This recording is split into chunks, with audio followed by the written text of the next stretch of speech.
আসসালামু আলাইকুম। কেমন আছেন সবাই? আশা করি আল্লাহর রহমতে সবাই ভালো আছেন।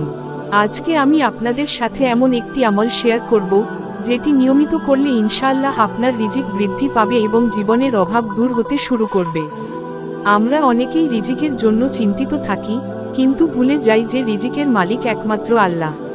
তাই আমাদের উচিত তার উপর ভরসা রাখা এবং কিছু সহজ আমল নিয়মিত করা। প্রথম আমল হলো ইস্তিগফার, অর্থাৎ আস্তাগফিরুল্লাহ বেশি বেশি পড়া। রাসূল নিজেও দিনে বহুবার ইস্তিগফার পড়তেন। আপনি প্রতিদিন অন্তত 100 বার ইস্তিগফার পড়ার চেষ্টা করুন। এতে গুনাহ মাফ হয় এবং রিজিকের দরজা খুলে যায়। দ্বিতীয় আমল হলো দরুদ শরীফ পড়া। রাসূল এর উপর দরুদ পাঠ করলে আল্লাহ তাআলা রহমত নাজিল করেন এবং জীবনে বরকত বৃদ্ধি করেন।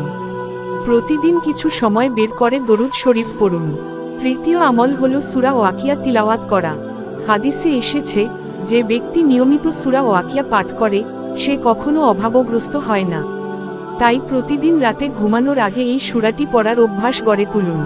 বন্ধুরা, ছোট ছোট এই আমলগুলো যদি আমরা নিয়মিত করি, তাহলে ইনশাআল্লাহ আমাদের জীবন বদলে যেতে শুরু করবে।